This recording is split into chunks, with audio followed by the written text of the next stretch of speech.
Live everywhere. Daily Co's Radio on netrootsradio.com presents David Walton. Kagro in the Morning Show.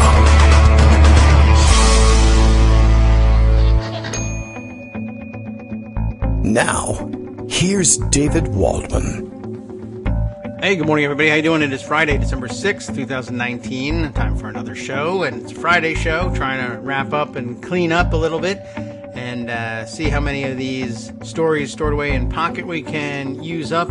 But luckily, I have some assistance in breaking things up today, so if I can remember to leave enough time to get to all these things, we have some great contributions from those of you listening in the audience today. Some repeat performers for us in this case, in addition to some new contributors who have sent some articles along that we might want to take a look at. We'll see if we can't make space for all of this to happen. Much happening, of course, already, because Donald Trump is president, and so he's doing things that are outrageous and beyond the pale. We might want to catch up on a few of those things. Rudy Kaludi is in Kyiv right now, I believe, although he's tweeting furiously this morning, or people are tweeting furiously at him, is really what's going on. And no surprise that he's completely out of his mind in this particular morning. But, well, we'll catch up on all those things. Daily Coast Radio now being live, of course. Today's exciting contest, Bill says, all the way from Portland, Maine. Be the 50th caller. Uh-oh. And you'll win a trip to Jerry Nadler's office to draft the articles of impeachment of your choice. That would be an excellent sweepstakes entry. I would like to see how that might work out. I have some ideas that might not yet be included in the drafts. I guess we'll start to see those. Maybe they'll start to leak over the weekend. I don't know if it's really much of a leak. I think we all know exactly what he's likely to be impeached for. And my guess is, as was my guess yesterday when we spoke with Greg about it, probably first part of the week, next week, up to and including Wednesday, we might likely see another meeting of well, we're definitely going to have to see a meeting early in the week of the House Judiciary Committee. I believe we still have to get the finalization of the formal transfer of the work done by the Intelligence Committee. Actually, now I'm thinking about things a little bit more. This is probably going to take a little while longer. I don't know whether they'll make their Christmas deadline or not. It is possible. They'll just really have to push hard on things. But I think the wrap-up of the formal transfer of the work from the Intelligence Committee, whose work continues, of course. I mean, they're not stopping, and that brings me to a second point. But having issued their report, I believe they're sending the majority and minority counsel for the committee staff over to the Judiciary Committee to testify as witnesses to help explain the majority and minority views as expressed in the report. It's not enough to just write the report. We now all have to sit here and take 5 minutes to ask questions about what did the report really mean. Some questioning perhaps will be more meaningful if they have committee counsel on the judiciary side questioning committee counsel from the Intelligence Committee side. It might provide some interesting exchanges. Member questions, very often less so. But as I mentioned, boy, things are really rocky this morning with the voice box here, but I think we can kind of make our way through it.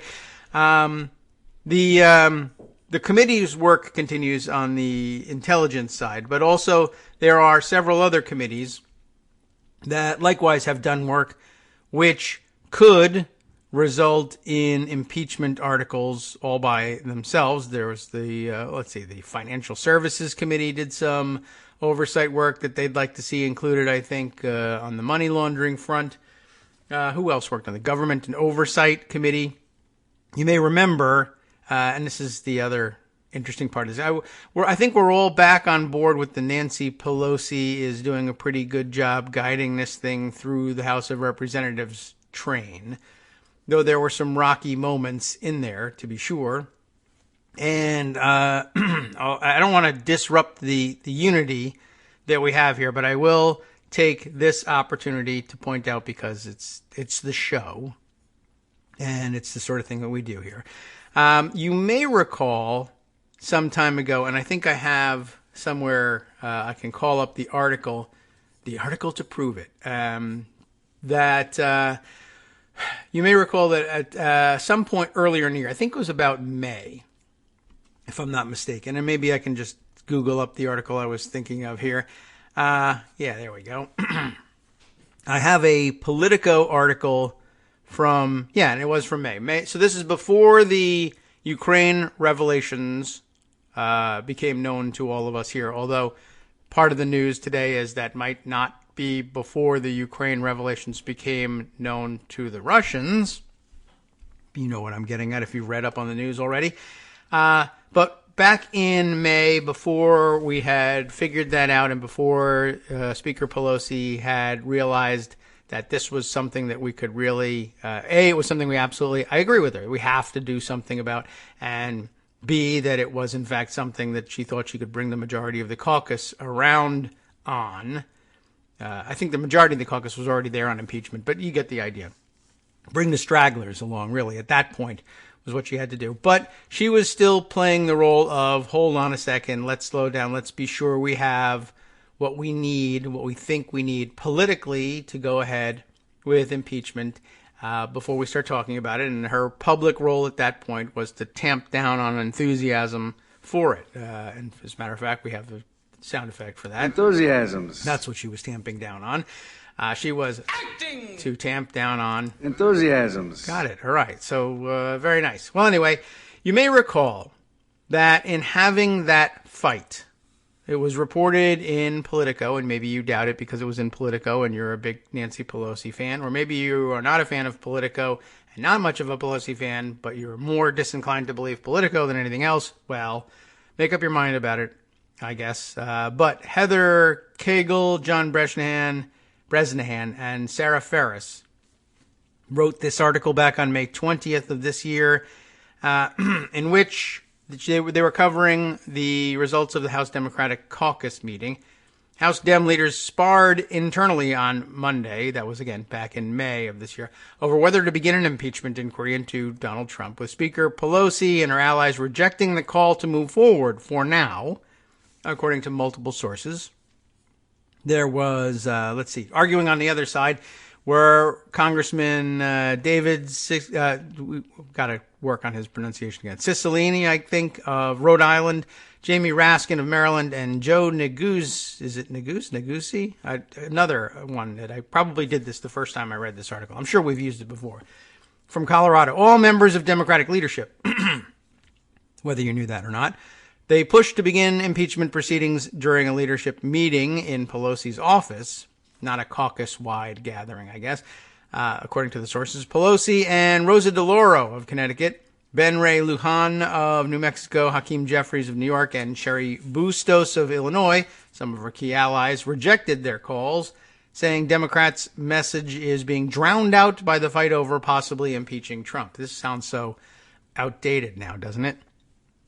Raskin, a former law professor, said he wasn't advocating impeaching Trump, but suggested that opening an impeachment inquiry would strengthen their legal position, remember when this was the case, while allowing Democrats to move forward with their legislative agenda.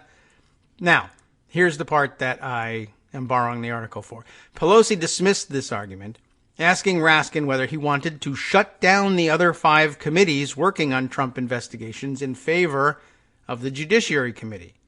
You want to tell Elijah Cummings to go home? Well, that is outdated now, isn't it? Pelosi quipped, referring to the then chairman of the Oversight and Reform Committee.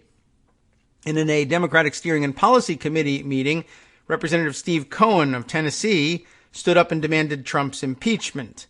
Pelosi then countered, this is not about politics, it's about what's best for the American people. She's been consistent that way, I guess, said a member who attended the meeting. So, the rest of the article also, of course, just as important, but that's the part I wanted to borrow from.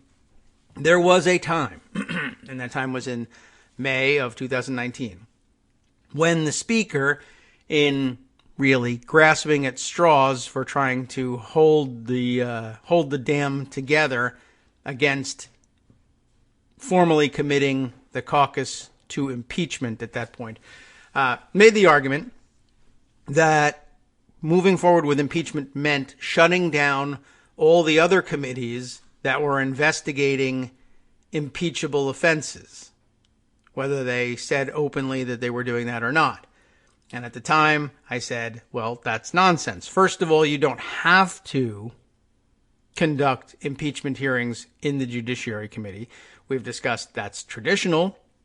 That might still be where they want to end with this process and have the Judiciary Committee be the one to report out articles of impeachment. But one, they don't actually have to be the ones to do it. Articles of impeachment can be reported out by other committees. That is okay. There is no rule against it, and there is no rule requiring that the Judiciary Committee have the final hands on those articles.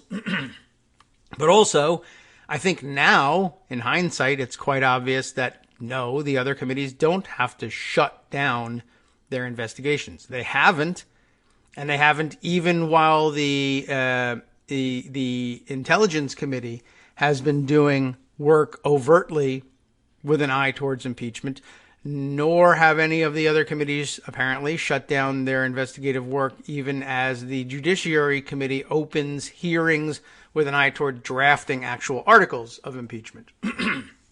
So, while we can all still applaud the strategy, we might, for our own purposes, pause and look back and just say, yes, sometimes it is the job of the speaker to bend things a little bit with an eye toward if the goal here is, of course, keeping a unified caucus and keeping control of things and making it appear to outside observers, sometimes for good reasons, sometimes for just purely cosmetic reasons. And these are the things that the press pays attention to. And although they're dumb, we have to pay attention to feeding them the narrative either the narrative they need or dissuading them from consuming the narrative being fed to them by Republicans, and show that there's, deliberate process here, that the speaker is still in control of the process. So that's likely what was going on.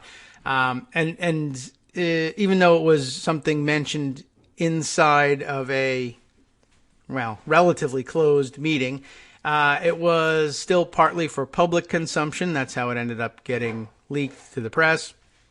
And but it is true that was not not exclusively an external communication. That was also meant to be consumed by rank and file members of the Democratic caucus who weren't in the meeting, who are following impeachment developments, of course, because what else would you be following at this stage, or even in May of this year, but who, made their day-to-day work something entirely different. It wasn't before their committee, and they were paying attention to those kitchen table issues that we all really wanted to be paying attention to, or whatever. So they were looking for guidance. What can I tell people back home when I go home for a recess and they press, how come you're not conducting impeachment inquiries? How come you're not voting to support beginning an impeachment inquiry in name? And the answer that they were supposed to carry home was, well, as the speaker has explained, at this point, you see, I know you say you want me to support opening up a formal impeachment inquiry, but if I do that, all the other committees that are doing this valuable work that were at that point in the spotlight, Intelligence, Adam Schiff at Intelligence, Elijah Cummings at Government Oversight, other committees also doing Judiciary, of course, and people knew Jerry Nadler. But more in the background, there were a couple others as well. And let's see, Financial Services. Who's is it Maxine Waters? Is she the chair at Financial Services? It's interesting how she's kept a relatively low profile during the impeachment portion of our show, especially. I guess that's really interesting. I thought she would be a little bit more out front. Maybe it was because they didn't have such a big chunk of the investigative burden, so people weren't paying attention to what was going on in that committee. But I know she's got to be relishing the opportunity to help contribute here, as she always is. Anyway, Yeah, so the point is that no, those committees never really had to shut things down, but members needed to be able to go back and say, well, there's a very good reason that sounds very plausible, but is just a little bit beyond the the understanding of the average, even the average engaged voter doesn't really come to the discussion armed with a procedural knowledge of how things work in Congress. And if you're a member of Congress, who after all is a member of Congress, and who knows better what goes on in Congress and how it works than members of Congress? And the answer is most of us. Not because they're dumb or anything, but because they have a very narrow focus for most of their day. They're incredibly busy people, and their focus, considering how much they have to think about at all times and the breadth of responsibility that they've got, their focus is usually pretty narrow. And it's not just fundraising, by the way. But, yeah, we've learned over the years they're not always issue area experts when it comes to procedure in particular. And procedural solutions are very often handed to them by the leadership. And that's what was going on here. Tell people who are impatient with your either refusal to sign on at this point because you're playing a political electoral game about not being too out front about impeachment. I mean, for those of you who are fine with it in your districts, go for it. But for those of you who are trying to walk a more narrow line, you need to be able to say, it's not that I'm against impeachment. It's not even that I don't believe that he's already exhibited impeachable behavior. I'm just saying we're going to stick to procedure. If I vote the way you say you want, the way you demand that I go back and vote immediately for an immediate impeachment investigation, that means it'll go to the Judiciary Committee, and all the good work that you're seeing on television on the nightly news being done by Elijah Cummings and Adam Schiff and the rest will be shut down. Didn't you see what the speaker said? It's a rare thing that a constituent would be able to answer confidently, yes, I saw what the speaker said and I understand the game that she's playing here. That's the problem. I need you to understand the game she's playing, and I need you to understand that I understand the game she's playing, and that I know that it doesn't mean that you have to shut down the other committees. You need to come up with a better excuse. Now, if the excuse is, I'm playing politics here, this is a swing district, the consensus is that we'll get to impeachment inevitably, but it just can't be now. It might just be 4 months from now.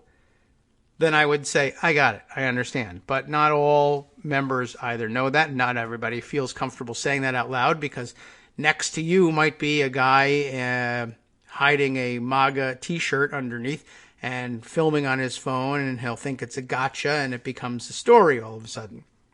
So it's a delicate position.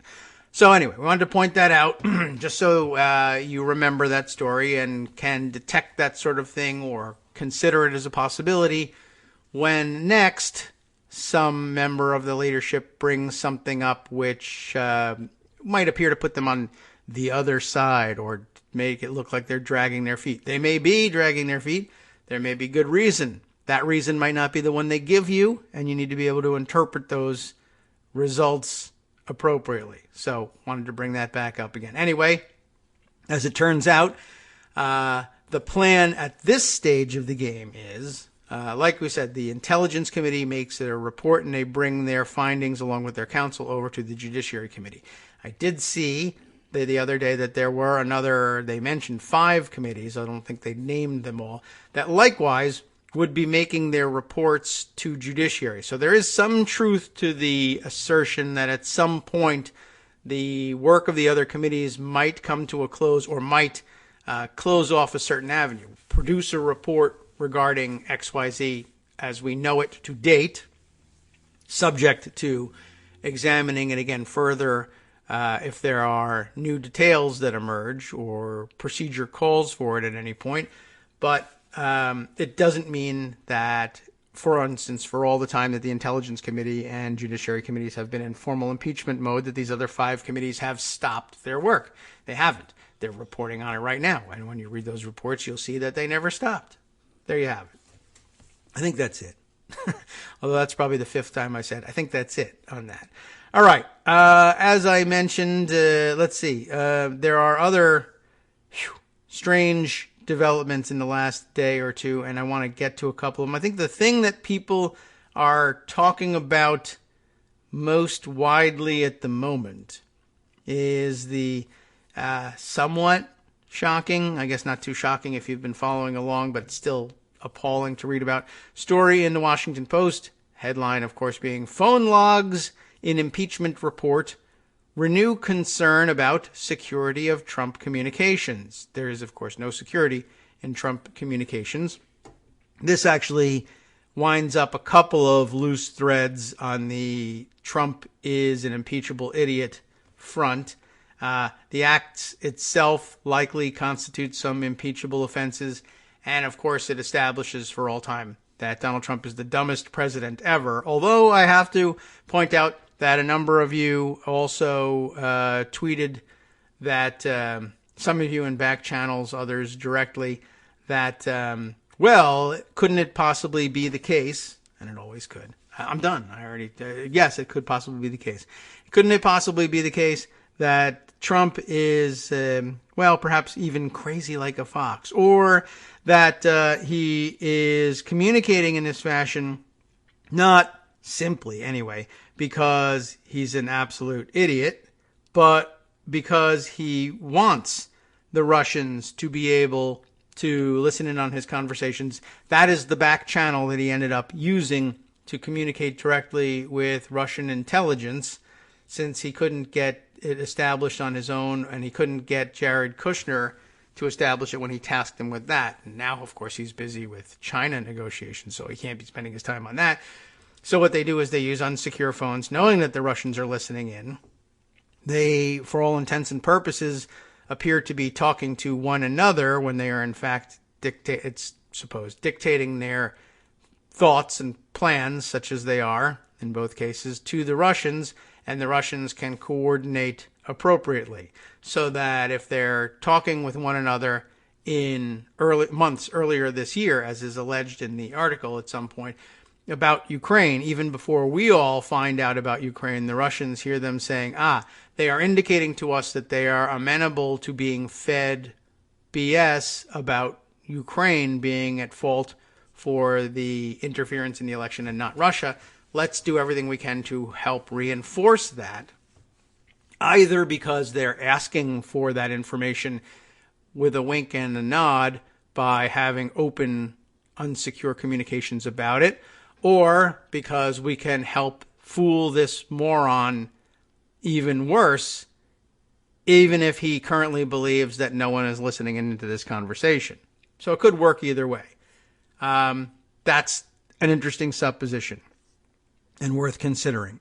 But first, let's consider the considered thoughts of Paul Son, Josh Dawsey, Ellen Nakashima, and Greg Miller, all together in this piece in the Washington Post. President Trump, and I use that term loosely, has routinely communicated with his personal lawyer, that also used loosely, Rudy Giuliani, they call him Rudolph W. Giuliani, and other individuals speaking on cell phones vulnerable to monitoring by Russian and other foreign intelligence services, current and former U.S. officials said.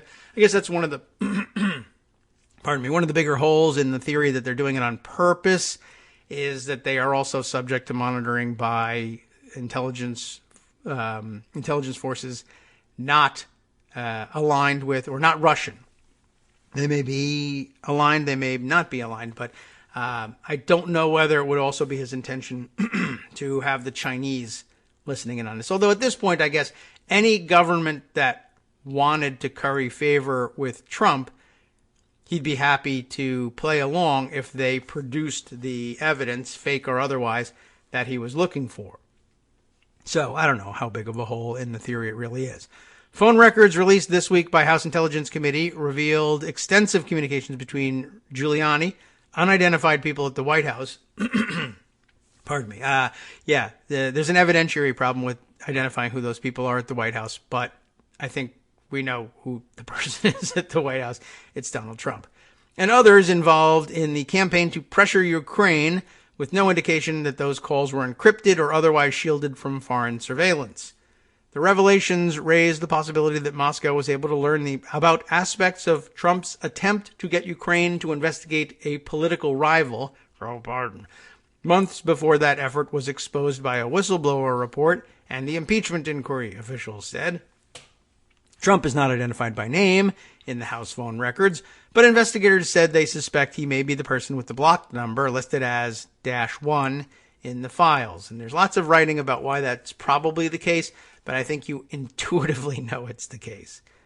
Not to mention the hint of the -1. Anyway, administration officials said separately that Trump has communicated regularly with Giuliani on unsecured lines. So that's hanging out there as a possibility with or without these files, without these records.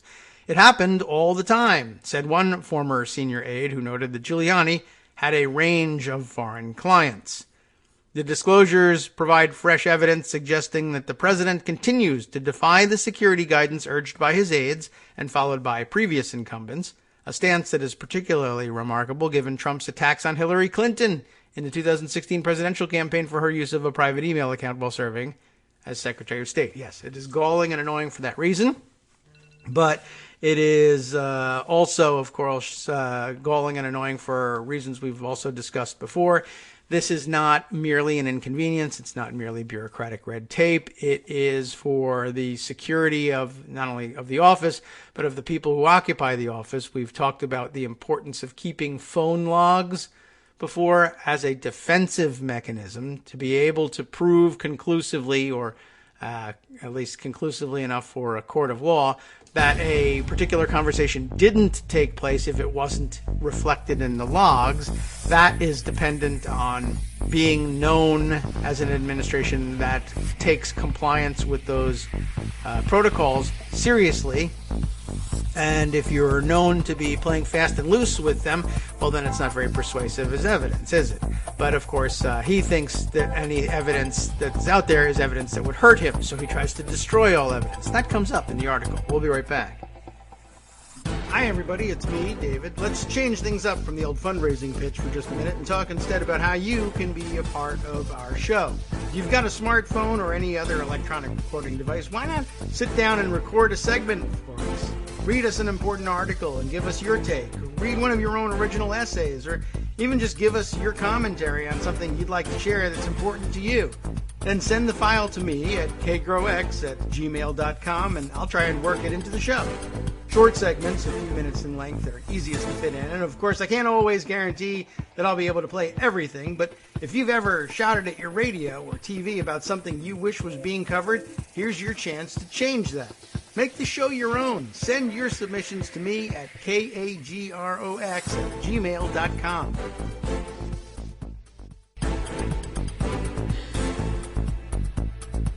Welcome back now to the Kagro in the Morning Show here on Networks Radio.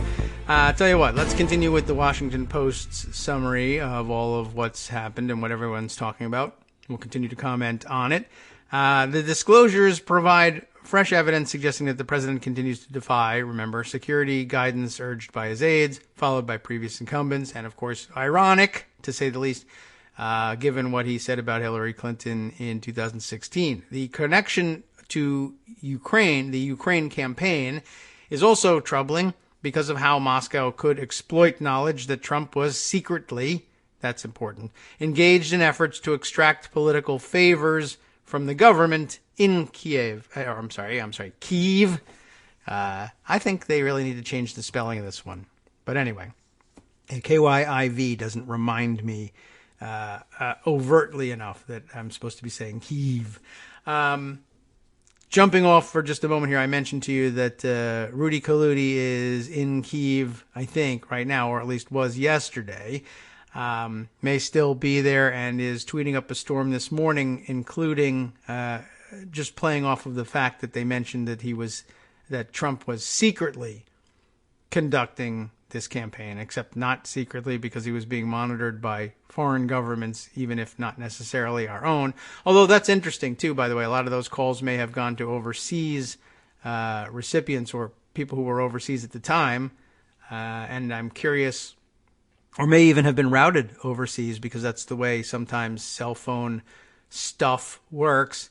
It would be very interesting to find out at the end of all this that there are, in fact, recordings of some or all of these calls available if you wanted to press the issue with the NSA That might be an interesting thing to do. I know this has already got interesting implications.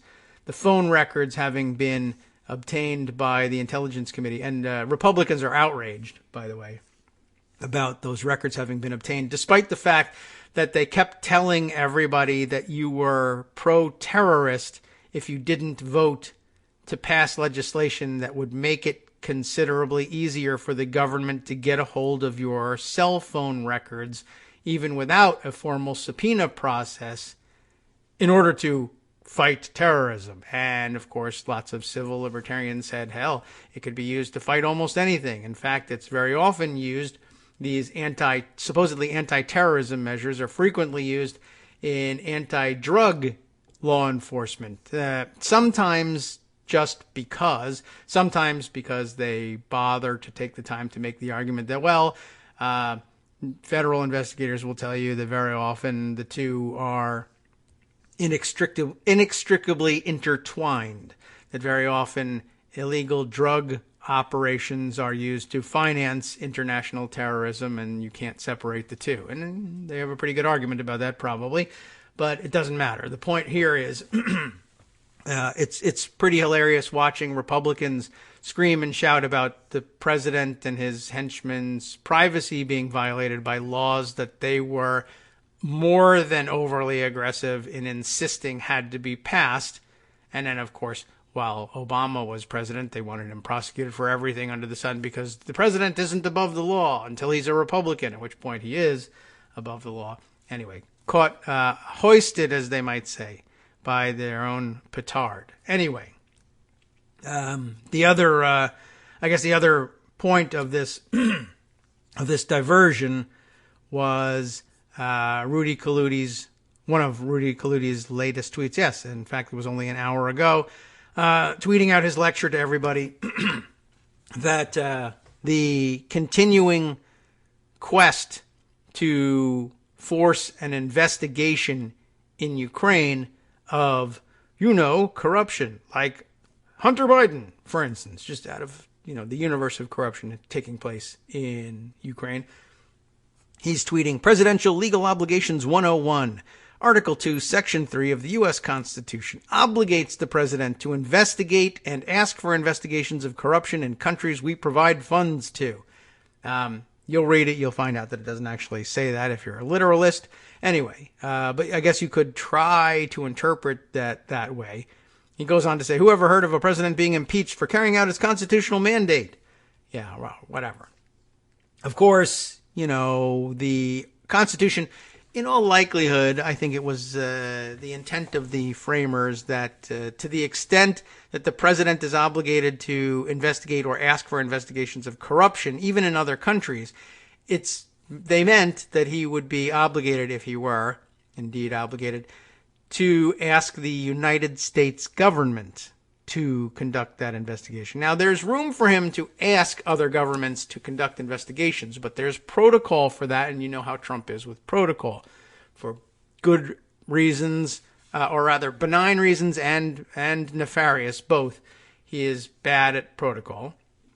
But no, I really doubt very much whether any of the founders or anybody now even would say, yeah, what this obligation is this obligates the United States president to prevail secretly upon and outside of protocols out on the governments of foreign nations to conduct these investigations. That's definitely not a part of the Constitution, and that's an extraordinarily dumb thing to say, even though Giuliani is the one who said it. It's still beyond the pale even for him.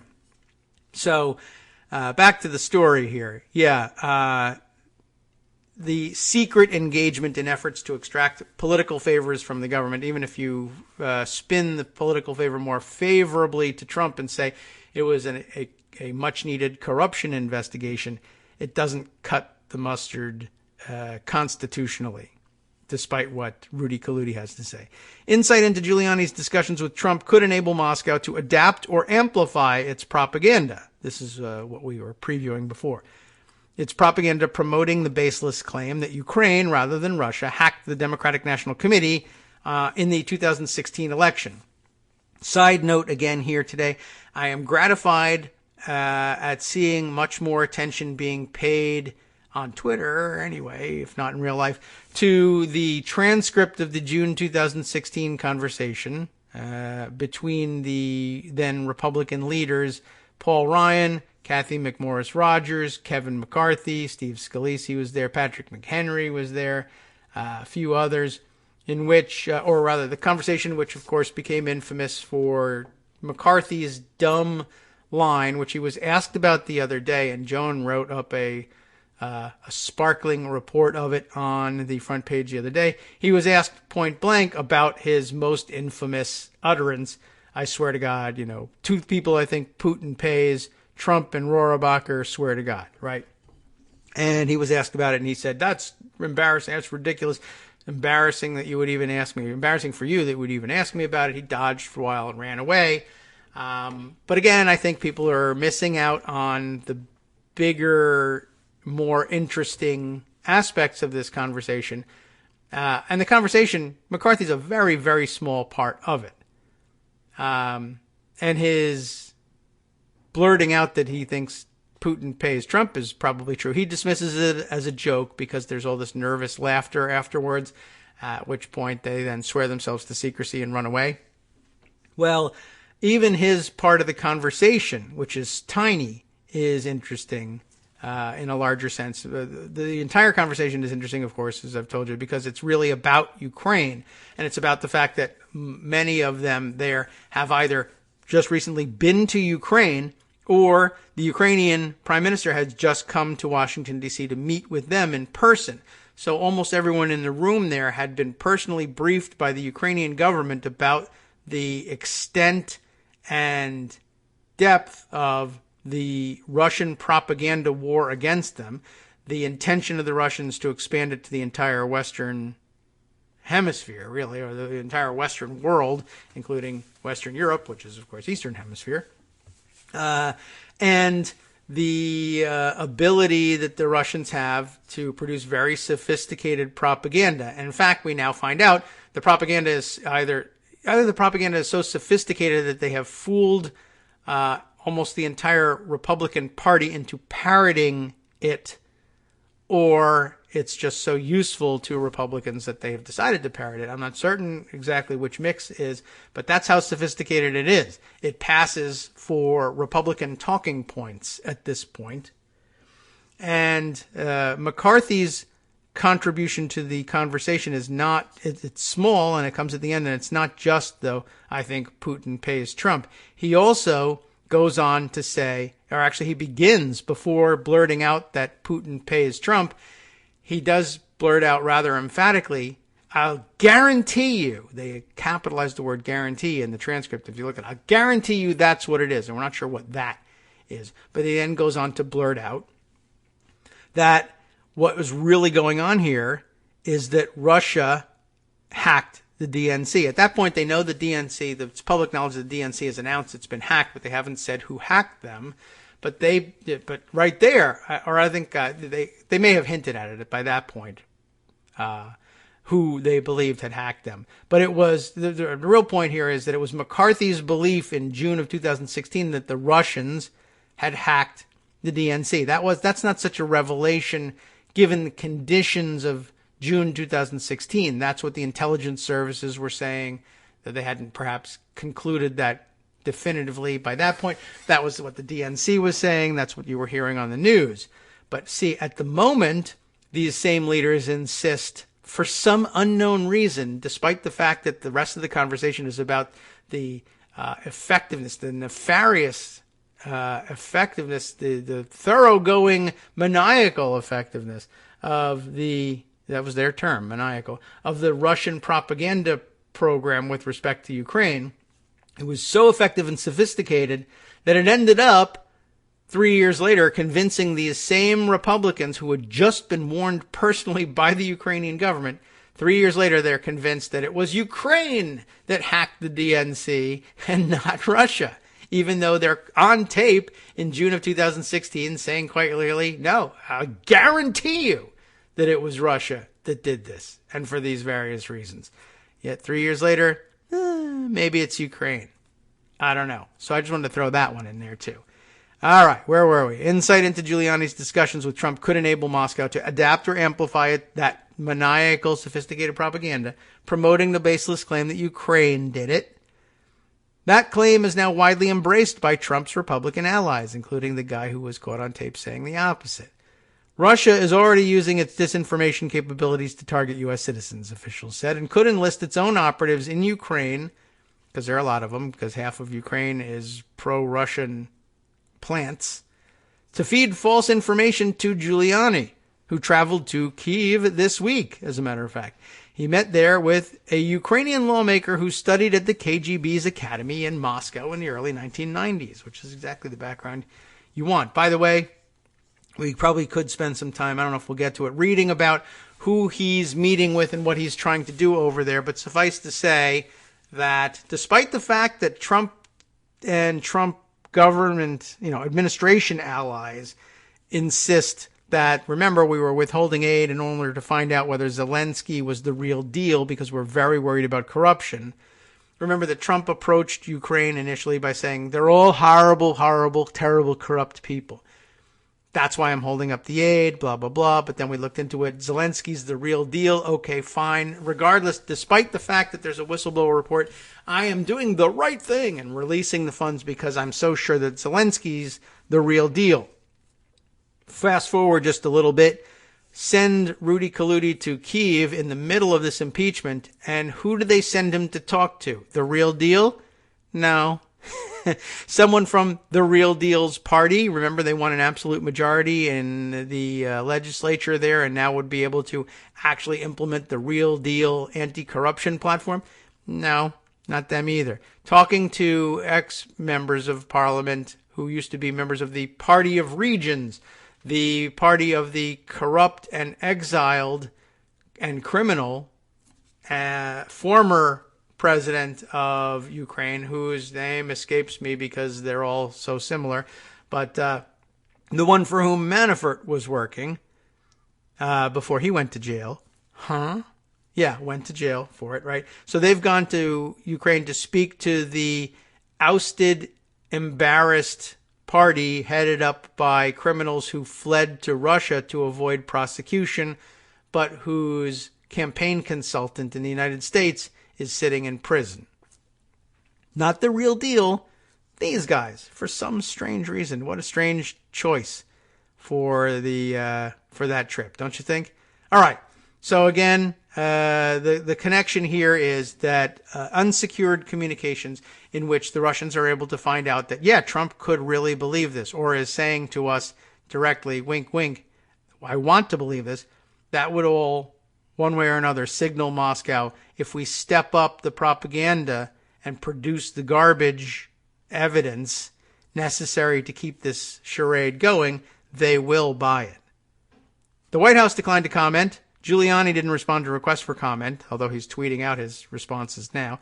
Trump and Giuliani have effectively, quote, given the Russians ammunition they can use in an overt fashion, a covert fashion, or in twisting of information, said John Cipher, an ironic name, former deputy chief of Russia operations at the CIA. Cipher, with an S, by the way, and others said that it is so likely that Russia tracked the calls of Giuliani and others that the Kremlin probably knows more now about those conversations than impeachment investigators.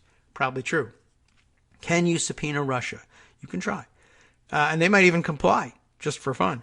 Congress and investigators have call records that suggest certain things, but have no means whatsoever of getting the actual text of what was said, Cipher said, although some people suspect that they can get the text of what was said from the NSA, but unlikely that that would be produced even if it really existed, because that would just break the dam on everything. Well, yeah, we listen to all calls, including calls to the President of the United States, which normally ought to be logged anyway, so maybe it's not such a tragedy. Cipher said, I guarantee, see, just like McCarthy, I guarantee the Russians have the actual information. U.S. officials said that Giuliani would have been considered a target of Russian intelligence efforts from early in Trump's presidency, and that it is assumed that the Kremlin intensified its surveillance of the president's lawyer when he turned his focus to Ukraine. Probably true. A former Soviet republic and target of Kremlin aggression where Russian intelligence has made deep inroads late last year. That would definitely put him on the radar, said a U.S. official who, like others, spoke on condition of anonymity, blah, blah, blah. There's no way around that, said this anonymous official. Other officials went further, saying that Trump's conduct has become a matter of renewed concern among senior officials at the White House after repeated attempts to break him of his habit of speaking on his own cell phone or to others using unsecured lines, as with Sondland, right? It's absolutely a security issue, the former aide said, saying foreign intelligence agencies could be listening in on the president's unsecured calls with Giuliani. It's a bonanza for them. Former officials said Trump has provided his cell number to British Prime Minister Boris Johnson, French President Emmanuel Macron, and Turkish President Recep Tayyip Erdogan. But it's unclear whether he has had conversations with those leaders on his cell phone. 4 people in communication with him in recent months said that he continues to use that device routinely. And 2 of the people named were just filmed laughing at Trump as he left the NATO conference in a huff. Oh well. Former White House Chief of Staff John Kelly and intelligence officials made a concerted attempt in 2017 to get Trump to use secure White House lines, even after the president had retreated to the residence in the evenings, officials said. But when Trump realized that this enabled Kelly to compile daily logs of his calls and the identities of those he was speaking to, Trump became annoyed and reverted to using his cell phone, officials said. Side note here, what did using his cell phone produce? Logs of the calls he was making and who were the identities of the people he was speaking to. Why? Because that's what cell phone companies do. It's actually half of their business model is to compile and use and resell this information. But it's all electronic, so it's compiling a log, even if John Kelly isn't.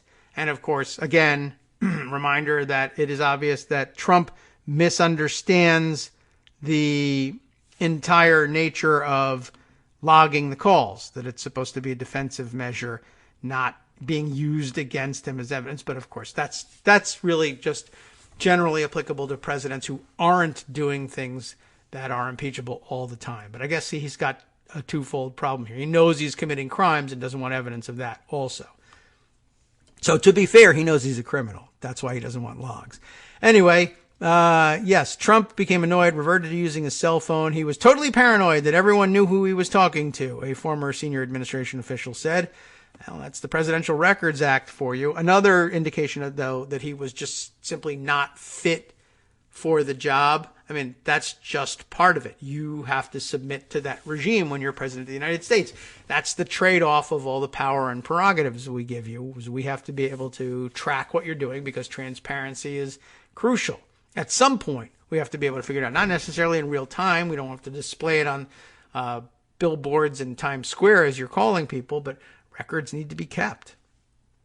Anyway, aides were so determined to push the president to use hardened landlines that they gave him a tutorial, good luck, on how foreign governments could listen to his calls. Oh, that probably gave him his idea.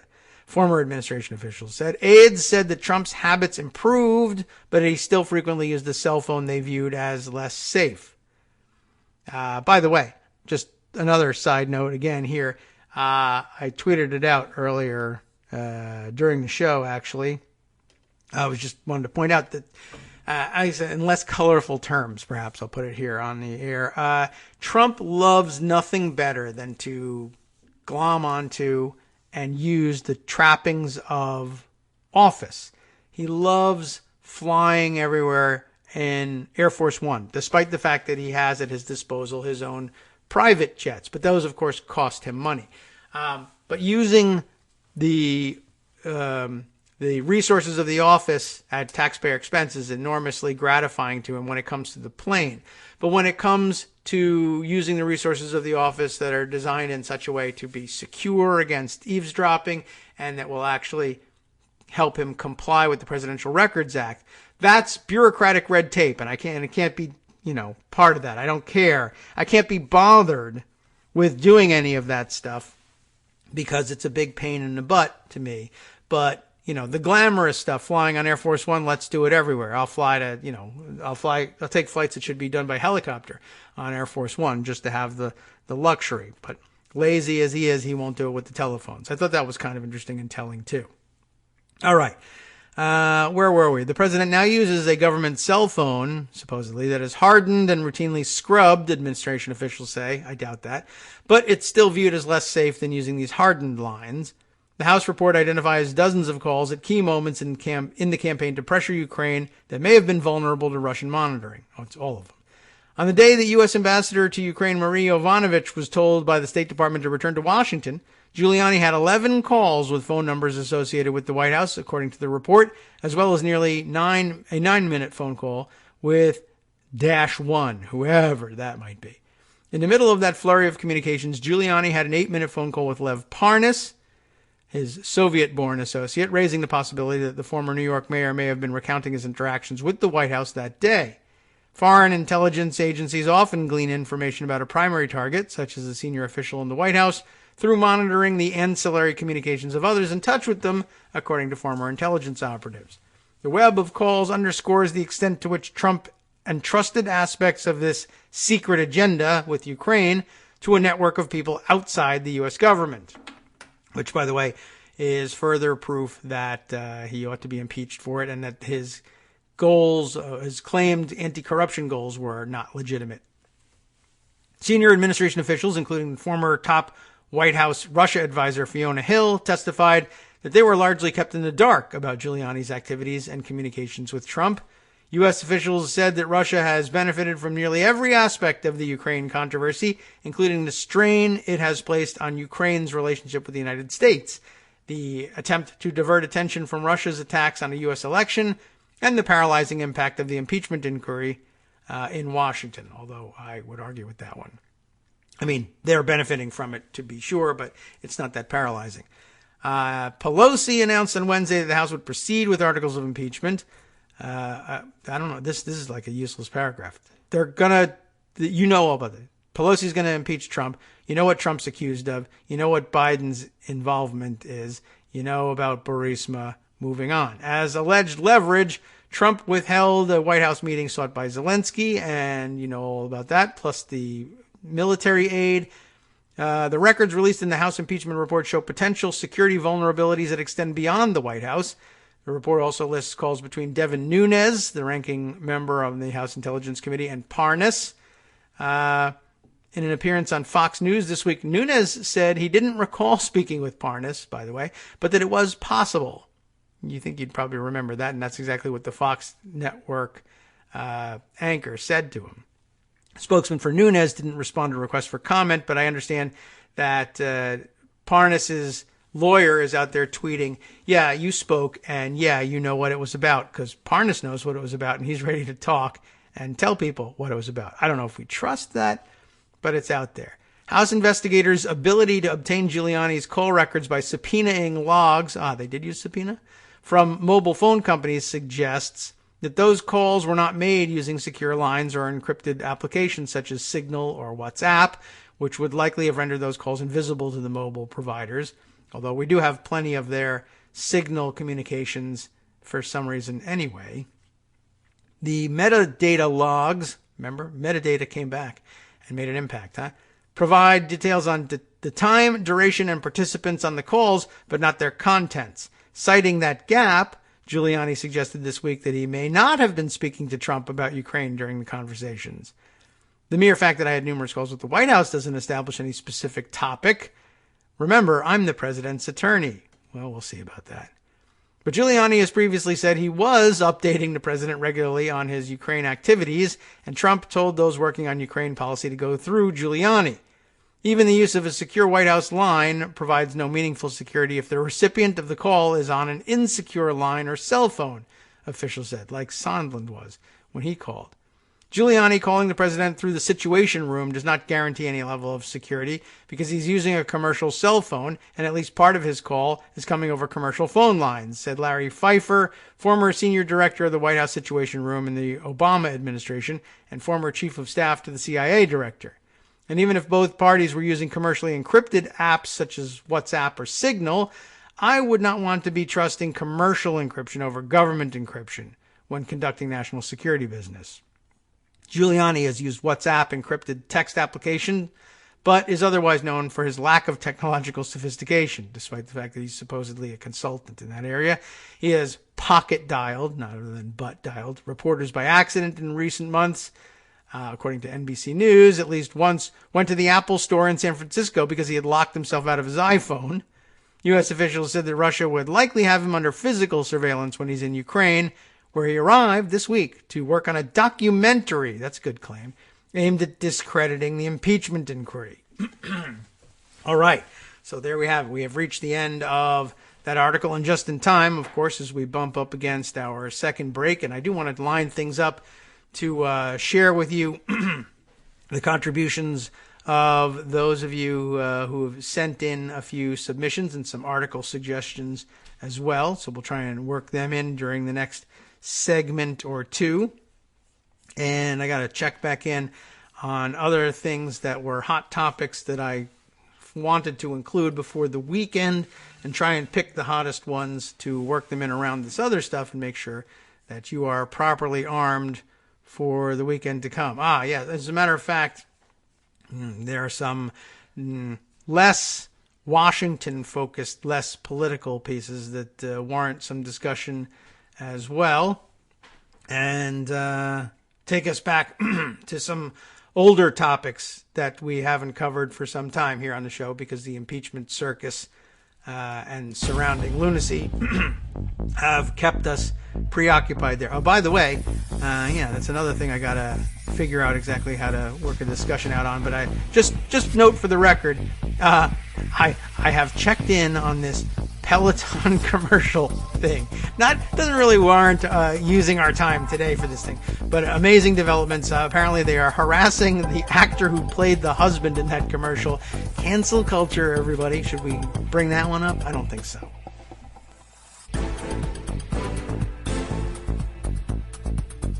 Welcome back now to the Kagro in the Morning Show here on Netroots Radio.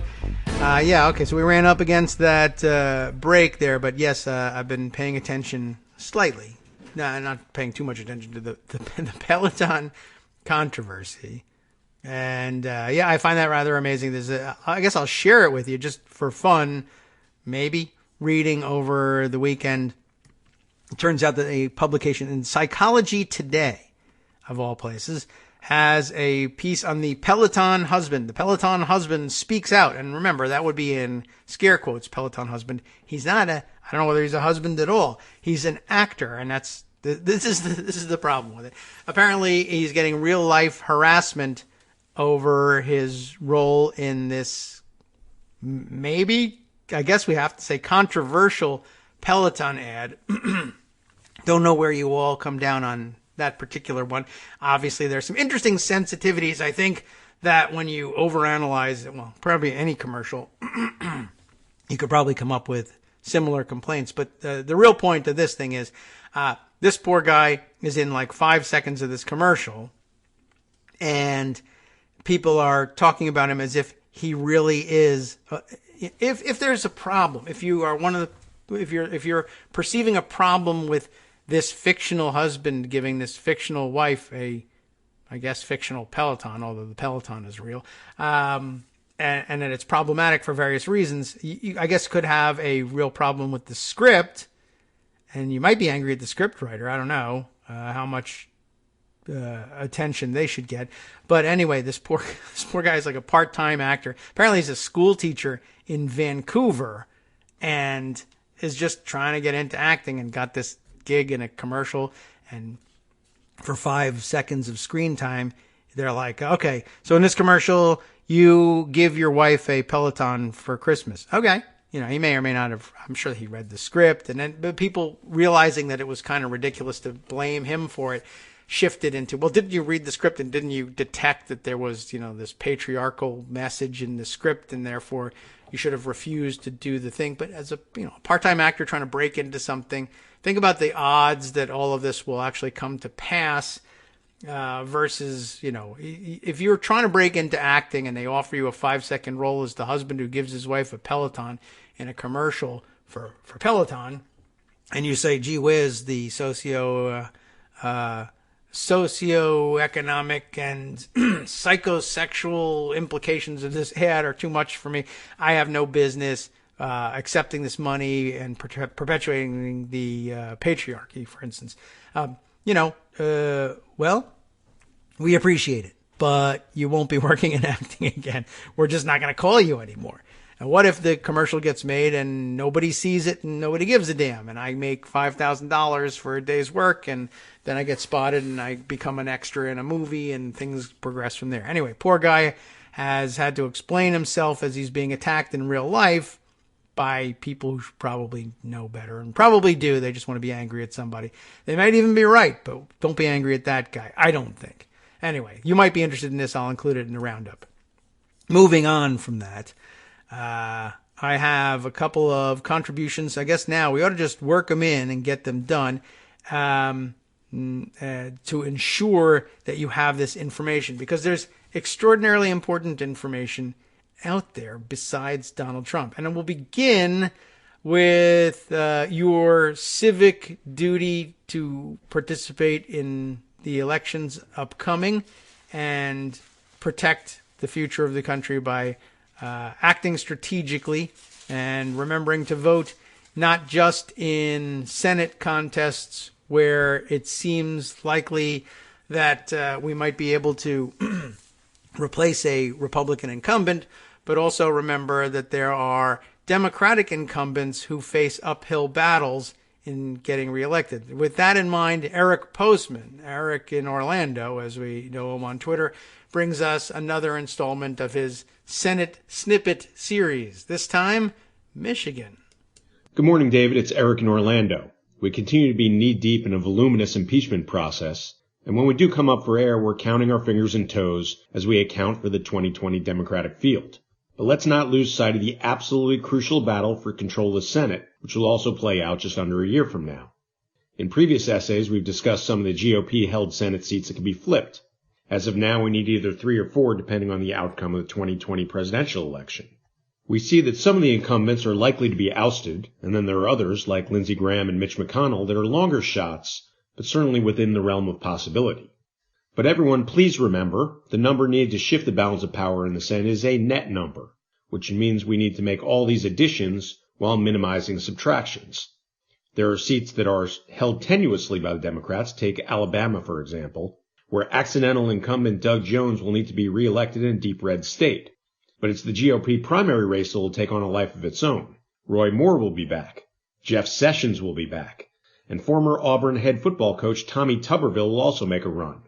That race will be its own soap opera and probably worthy of its own podcast in the coming months. But there are other races that won't get as much play that we absolutely can't take for granted, which brings us to episode 5 of our Senate Snippet series for anxious activists. Michigan. Can you name the junior senator from Michigan? Probably not. It's Gary Peters. And that is much of the issue here. He's up for re-election in 2020 and has very low name recognition. It's not that he keeps a low profile or is a backbencher. In fact, Peters is the ranking member on the Homeland Security Committee. And Peters' name will likely come up a lot more in the coming weeks and months, as he has become the go-to senator on whistleblower protections. But there are factors working against him as well, mostly because Michigan, the home of United Auto Workers and Michael Moore, is no longer a reliable Democratic state. You may recall, and how could we forget, that in 2016, Donald Trump defeated Hillary Clinton by just over 10,000 votes. And while that result seemed to be fluky, a black swan event, recent polling shows that Michigan will likely be a toss-up state again. The muddling of Democratic strongholds in the Rust Belt seems to be less of a trend and more of a sea change. Why? The brain drain. Jobs that help propel pockets of cities like Pittsburgh, Cleveland, Detroit, and Milwaukee have moved south.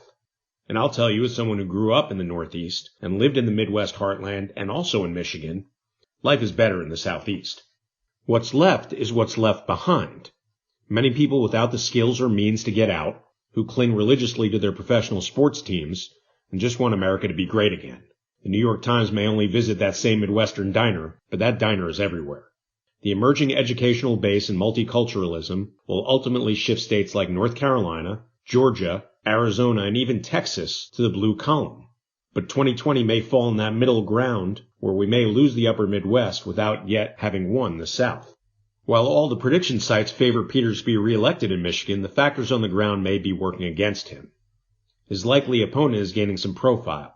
38-year-old John James already ran against Debbie Stabenow in 2018.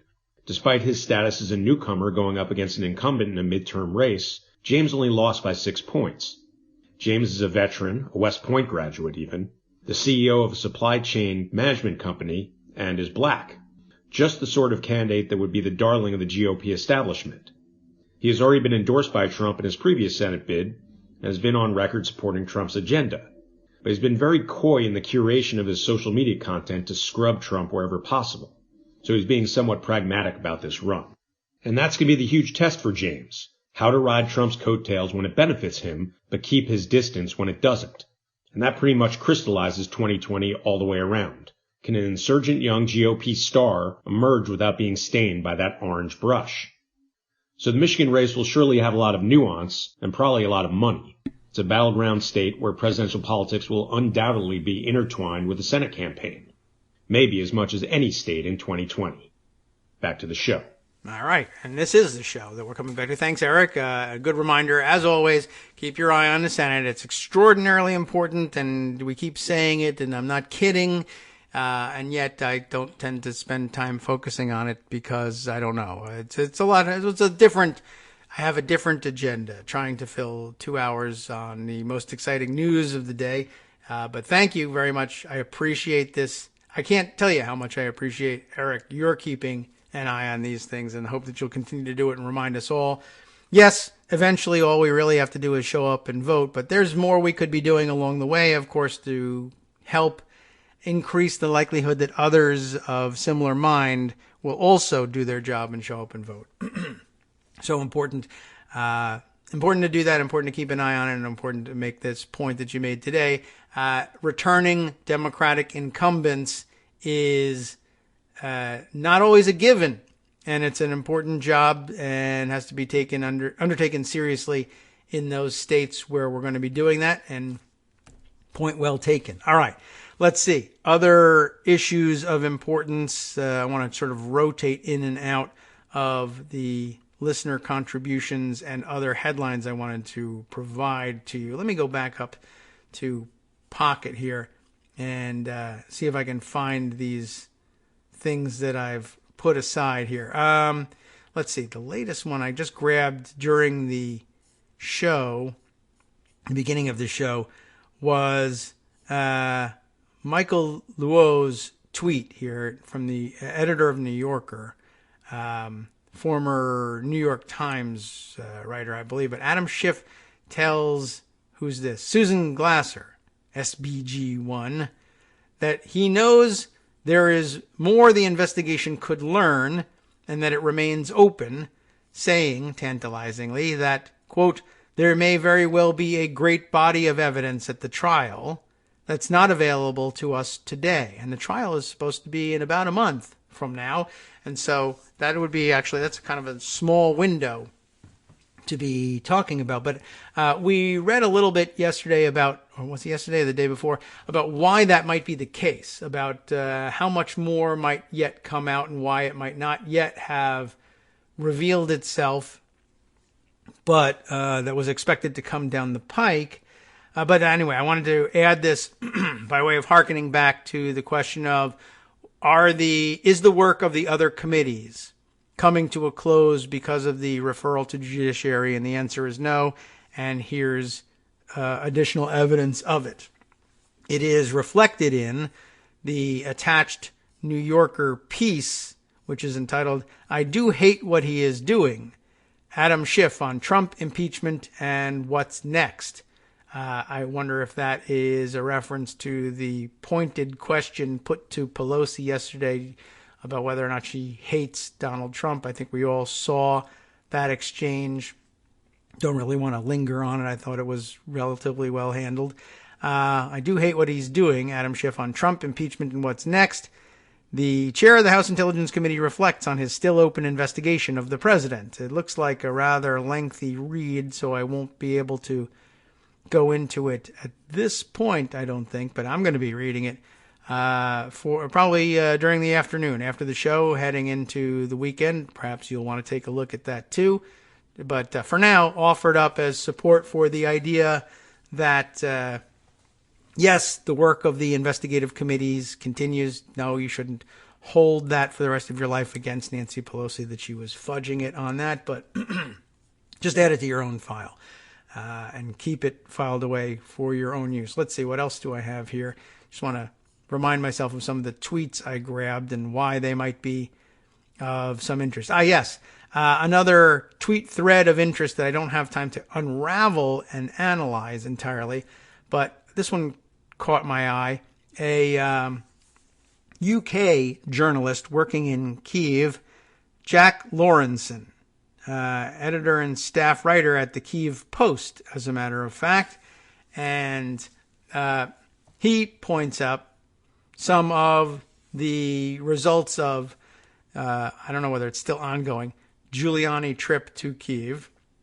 He begins his thread with a photo. Here are Andrei Telezenko, I guess, whose Twitter handle is used in this tweet, Andrei Ukraine TE, I guess TE being the first two letters of his anglicized surname. So here's Andrei Telezenko and Rudy Giuliani here in Kyiv at midnight. The photo doesn't make it obvious they're indoors. At midnight, they are in a lounge bar of the Premier Palace Hotel, owned by close Putin ally, Russian oligarch Alexander Babakov. I'm guessing it's not Babakov, but who knows. Hotel is known as a den for Kremlin agents, and Babakov is alleged Russian intel himself. Now, Andrei Telezenko's tweet doesn't hint at any of that necessarily, although it is interesting that here the picture is of Rudy Giuliani in his suit and tie meeting with Andrei here, who is in, let's say, casual slacks and shoes with I don't know what this is, but a very casual button-down shirt with the tails untucked, and I mean, this is like a plaid thing. Would you call it a plaid? I don't know. When you see it in the links, you can give me your thoughts on how you would describe the shirt. He very casually dressed. He's not taking it all that seriously. But the important point about this thread is, of course, following up on the Washington Post piece we just read, the meetings are not only are the meetings going on with people who are not the real deal, as Pence put it, but also that they are going on, as they put it here, in the Premier Palace Hotel, owned by a close Putin ally, and all of the warnings that we got from the Washington Post article about the monitoring of activities there in Kyiv. I mean, it couldn't be easier for for Rudy Kaludi to share his bandwidth with Russian intelligence if he went to Moscow. This is where Russian connected intelligence operatives will bring outsiders to have their discussions in what appears to be private because it's in a hotel, but it probably wired top to bottom for sound. Lawrenson's thread goes on to say, here is a Kyiv Post story about Babakov, his ties to Putin and Yanukovych. Isn't Yanukovych is the exiled president who was deposed in the 2014 revolution and for whom Manafort worked, that we were mentioning before, right? Okay, so here's the story about Babakov, his ties to Putin and Yanukovych, his shady business empire in Ukraine, and the Premier Palace Hotel. In fairness, they do serve a very nice curry in their restaurant, he points out. And here is the attached article, Kremlin House, Ukraine Empire of top Putin ally, in the Kyiv Post. Lawrenson continues on to say, investigations also show that Babakov used a proxy to interfere in the 2017 French elections. Remember that they were going to do this across Europe, we found out in the taped conversation in which McCarthy blurted out that Putin paid Trump.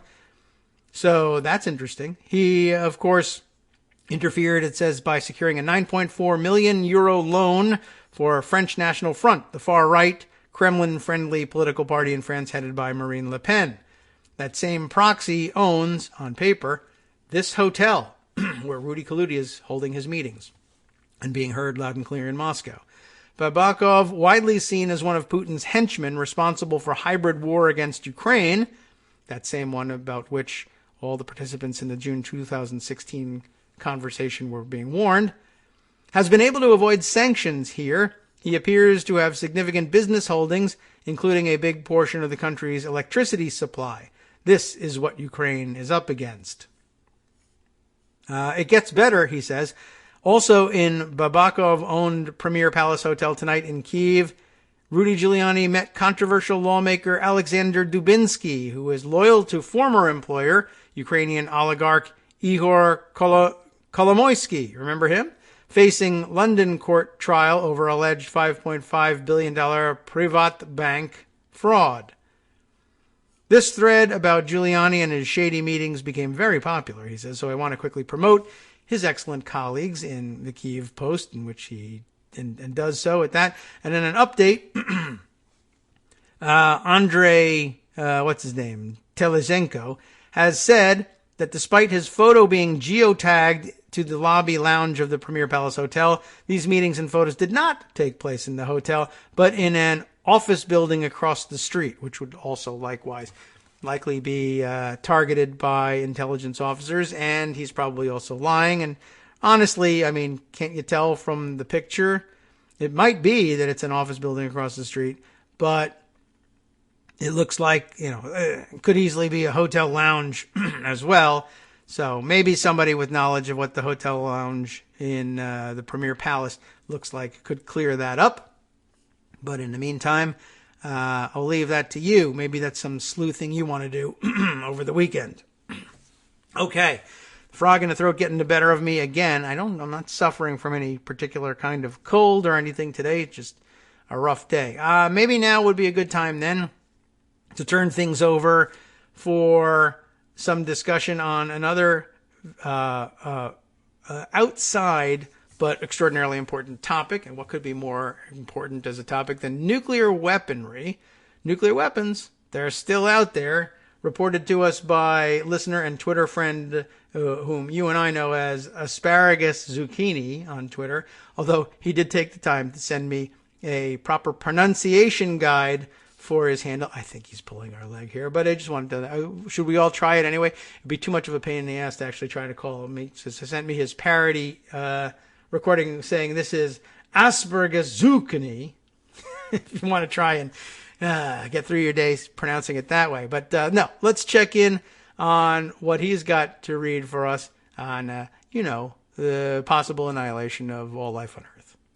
This is from the San Francisco Chronicle, December 1st, 2019, by Bob Ajeko. Nuclear weapons, they're still out there. Presidential candidates have ideas on them. One topic that's gotten little attention during the presidential campaign is the high-stakes issue of nuclear weapons. That's partly because campaigns tend to focus on bread and butter issues like healthcare and taxes. They largely steer clear of foreign policy, especially an aspect that's downright terrifying. But it's an issue that matters to the nation and the world, and the candidates' public statements and responses to Chronicle queries revealed divergent views. One question that has surfaced is whether the United States, the only nation that has ever used atomic weapons, should reverse its policy and declare it would not strike the first nuclear blow in a future war.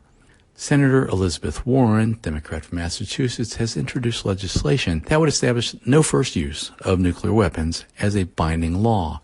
Senator Bernie Sanders, Independent Vermont, is a co-sponsor. Former Vice President Joe Biden told a public gathering in June that I supported it 20 years ago before she introduced it. Several other presidential hopefuls, Rep. Tulsi Gabbard, the Hawaii, entrepreneur Andrew Yang, spirituality author Marianne Williamson, billionaire Tom Steyer, have endorsed the concept. The only Democratic candidate with a contrary view is Montana Governor Steve Bullock, who said in the second presidential debate in July that I wouldn't want to take that first use off the table. But others, Senators Kamala Harris of California, Cory Booker of New Jersey, and Amy Klobuchar of Minnesota, and former U.S. Housing Secretary Julian Castro have told interviewers in recent months that they hadn't reviewed Warren's proposal and weren't ready to take a position on it. The interviewers were from the Union of Concerned Scientists, which favors nuclear de-escalation and sent young people to campaign events to question the candidates. One prominent candidate, South Bend, Indiana Mayor Pete Buttigieg, appears to have come down on both sides. Pete does not see any realistic example where we would want to use nuclear weapons first, a spokeswoman said in response to questions the Chronicle sent to the candidates' campaign organizations. The only acceptable role for U.S. nuclear weapons is to deter nuclear attacks against us or our allies. But in a July interview with a Union of Concerned Scientists representative, Buttigieg said there was a possibility that no first use could actually lead to more proliferation of nuclear weapons.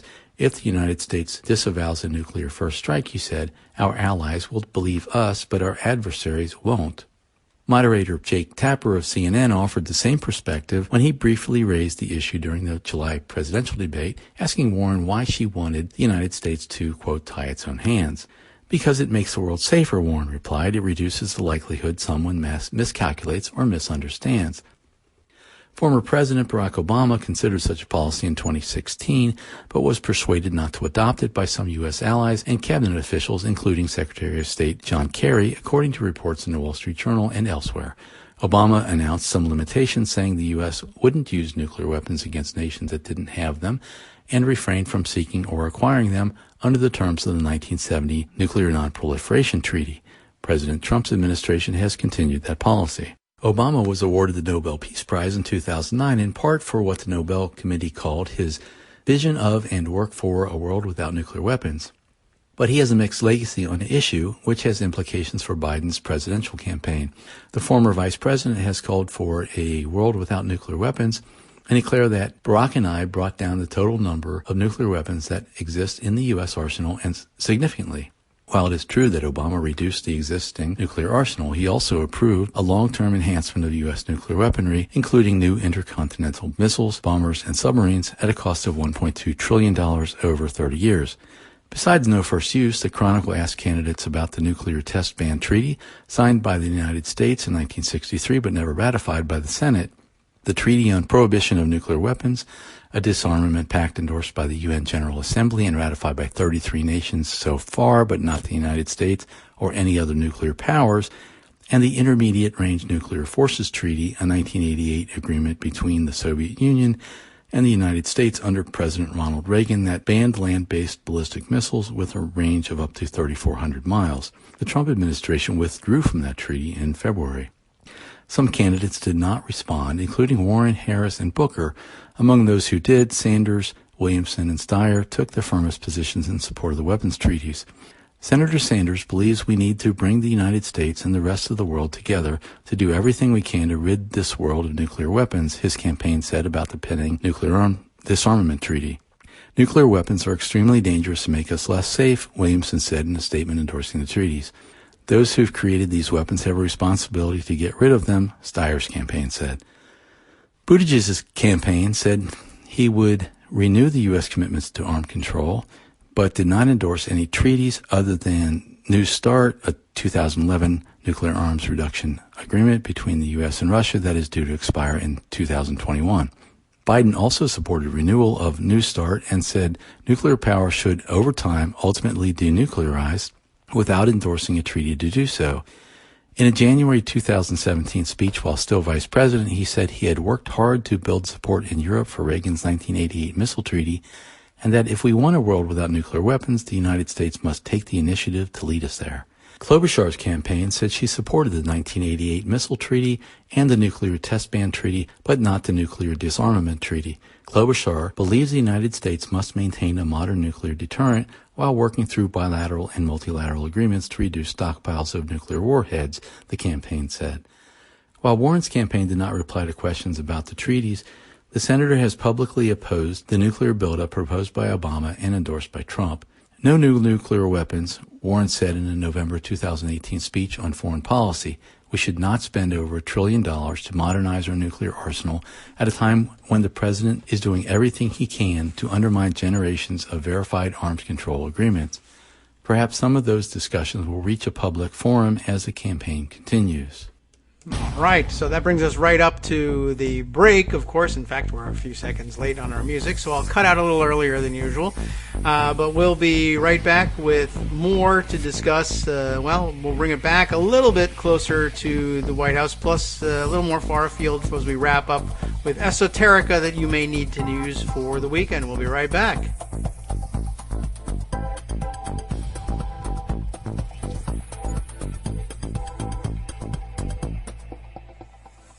Hi, it's me, David Waldman, your host for Kagro in the Morning, and I've learned that I either need to update these announcements more often or stop saying that the announcements are brand new. What's not new is that this message, too, is a call for your support in keeping the Kagro in the Morning show on the air. My thanks go out to all of you who do support the show through your donations. The stats say that Kagro in the Morning fans download our program about 2,000 times each weekday, but our donors make up only about 8% of our daily listeners.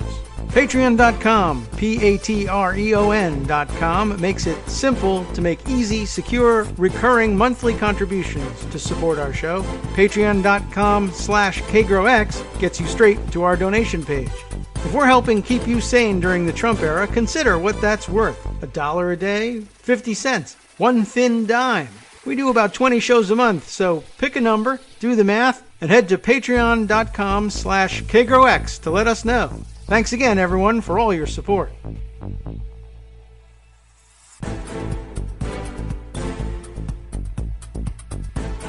Welcome back now to the Kagro in the Morning Show here on Netroots Radio, and we've got a little extra music going on in the background this time due to our mistiming on the break, but thankfully we were able to get all of the segment in from Asparagus Zucchini before we took that break. It actually worked out just barely manageable on our way out. Thanks very much for bringing up the topic, not one I would ordinarily have gotten to. And that's, by the way, if you're thinking of contributing a segment, or even if you're thinking of contributing a segment but don't want to record it, can't record it, recorded it and don't like the sound of your voice, don't worry about that, by the way.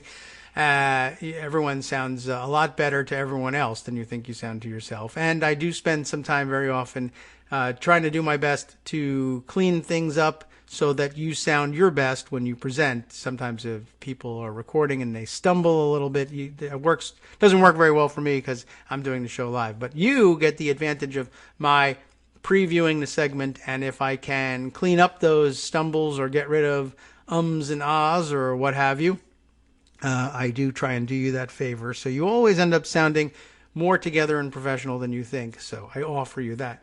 But also remember that if you're trying to record the thing and it's just not working for you, you can, and you don't even have to make the attempt at recording it. Although I like it best if you do, because it's great to mix things up with other voices. People want to hear the voices of others who are listening. But if you've got a suggestion for a direction that you think we ought to go and cover in the show, send the article to us if you've got, or write the article if it hasn't been written and you would like it to be shared on the air. And send it our way and change the direction of the show from time to time. Yes, sometimes you'll send us something, I guess it's possible, you'll send us something we just can't find time to use. But also, you might think, oh, well, this isn't his normal kind of story. That's what we're looking for. If you're listening to the show and you think this is something that probably ought to be covered on the show, then that tells me that there's a portion of the audience that thinks this needs to be covered. And if I don't know that, I'll never get to it. So feel free. Be right. You can be right. It's all right. Be confident in yourself. Send it to us. There are contributions that just won't make it. There are contributions that should make it, but that I forget to include, and then they no longer are no longer applicable and never end up making it onto the air. And I apologize to people to whom that might happen.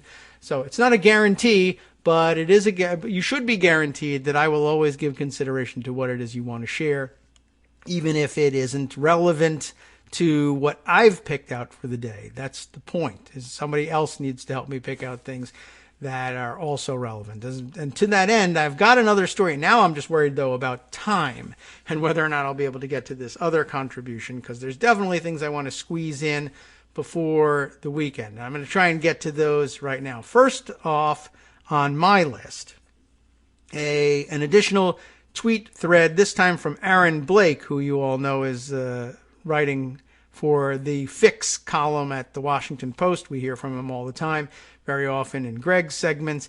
He, too, has been following Rudy Kaluti's Ukraine trip, and he's got this to add. A pretty crazy story, he says, involving the Ukrainian politician that Giuliani met with today. That would be yesterday. And it's a different one we haven't mentioned yet. Andrei Derkach. I'm guessing is the name, the pronunciation. Derkach is the spelling we're working with here. Derkach has been trying to get his government to investigate Hunter Biden. So it stands to reason, right, that, okay, that's a guy Giuliani will want to sit down and meet with. But is he legit? Well, here's the deal. His dad, Leonid Derkach, is a former head of Ukraine's security services. That's problematic to begin with. According to the Kyiv Post and a BBC transcript, a 2000 article suggested Andrei Derkach could be the, quote, Ukrainian Putin, a successor to President Leonid Kuchma, Kuchma, I guess, one I haven't heard of, but that would be, back in the 2000 era, I guess. And I'm only passingly familiar with the last couple of senior Ukrainian officials, I guess. Per the Kyiv Post, the article was discussed in a secret 2000 recording, allegedly between Kuchma and Leonid Derkach. You got that? The article from 2000 suggesting that Andrei Derkach could be the Ukrainian Putin was discussed as among Leonid Kuchma and Leonid Derkach. Leonid Derkach being Andrei's dad. So they were caught on tape discussing this article. Some snippets of it are included here. The article itself, I guess, is Ukrainian tycoon denies presidential ambitions. A BBC World broadcast of February 23rd, 2003. Ukrainian businessman and media mogul Andrei Derkach, this is part of it anyway, has said he was highly irritated by an article describing him as the Ukrainian Putin since he had no presidential ambitions. In an interview with a pro-presidential weekly, he denied plans to sell his Kievsky Telegraph newspaper.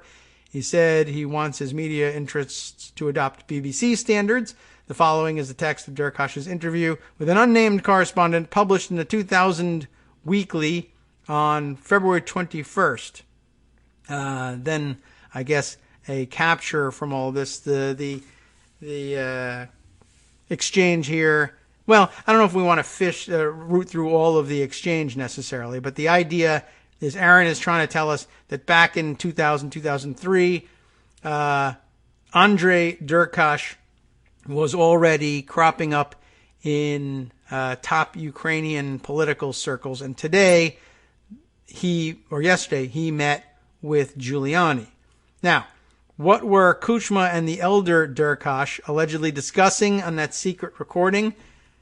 Doing something about the journalist responsible for it, whom they pegged as Georgy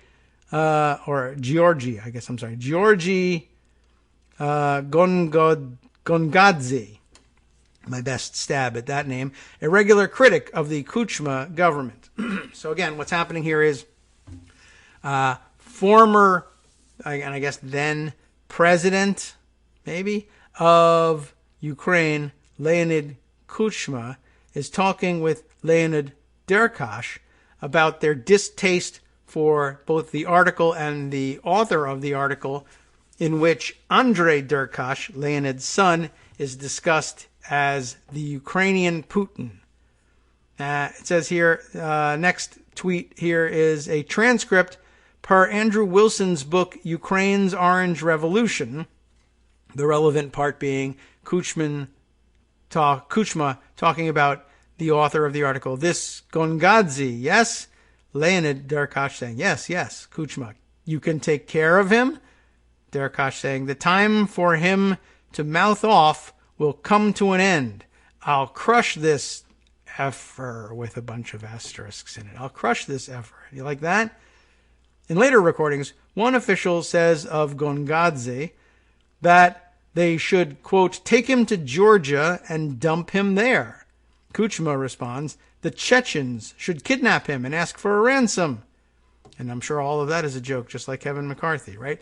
See attached screenshots from Wilson's book by way of proof in this. Aaron continues that Gongadze was killed later that year. Per the Baltimore Sun, his, quote, headless body, splashed with acid, was discovered near Kyiv in November of 2000. A month later, these recordings came out. The resulting protests were seen by some as a precursor to the 2004 Orange Revolution, which I think I mistakenly pegged at 2014, which would have been, but what, didn't they go through another thing? Was that, maybe I'm thinking of 2014 as the date of the incursion into Crimea. But I think I added 10 years to that accidentally today or the other day. In 2005, the same year Kuchma left office, a Ukrainian parliamentary commission labeled him and Leonid Derkash two of the four masterminds of the murder. So, by the way, Dad is one of the four masterminds of the murder. Son is considered by some to be the Ukrainian Putin, possibly a Ukrainian Putin, way back when. That boy meeting with Giuliani today, because he's the real deal, I'm sure. By the way, a third mastermind of the murder, former Interior Minister Yuri Kravchenko, was found dead earlier that year. So get rid of a couple of the accomplices, right? In 2013, General Alexei Pukash, a former top aide to Kravchenko, was convicted of Gongadze's murder. Gongadze's widow called for those who ordered the killing to be prosecuted too. There are still appeals taking place by Pukash. And a article attached here by way of documenting that the trial and the accusations that others need to stand trial for it as well. And that's how an article that called Andrei Derkash the Ukrainian Putin may have contributed to revolution in Ukraine, led to his dad being implicated in murder, and reverberates to this day in Ukraine, where Derkash is now meeting with President Trump's lawyer. That's pretty interesting and an interesting part of the puzzle, so I wanted to make sure that you had that. It's a little confusing, but good, complete, important part of a complete breakfast, as they say. Something to take into the weekend with you. Let's see. Sticking with the theme here, maybe the place to go. Intrigued by the headline of a recent Plumline piece by Greg Sargent. New revelations about Barr and Giuliani strengthen the case against Trump. What could be better to go into the weekend with?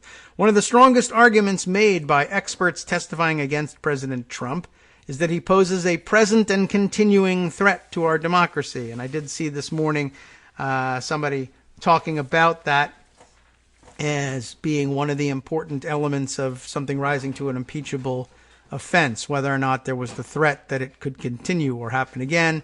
And it's not a threat. It is happening right now. We've been talking about it all day, with Rudy Kaludi in Kyiv, meeting with the most unsavory characters possible in the most exposed and monitored by Russian intelligence place that it could be happening. Anyway, by adopting the stance, they say, of that extorting a foreign leader into helping him rig the election was perfectly fine, Trump has confirmed he'll keep using the levers of government to continue to corrupt it on his behalf. That's true. As I said, we're watching it happen right now, live in real time from Kyiv. And as I commented on yesterday on Twitter, and we've discussed on the show in the past, this is likely to continue because Trump doesn't believe that anyone is likely to stop him or is even allowed to stop him. This will only stop when he and others acting on his behalf are physically restrained from doing so. I wouldn't ordinarily draw the line at saying, well, maybe it'll happen when you impeach and remove the president. So we're never going to get to the we're told that the numbers say that we can't get to the removal. You got to still hold out some hope. But even if it's true that we never get the removal, you would ordinarily, I would say, formulate this in terms of, well, they won't stop until you make them stop. And when you declare Trump is no longer the president of the United States, then presumably his attorney, well, I don't know, presumably whether or not, I guess not.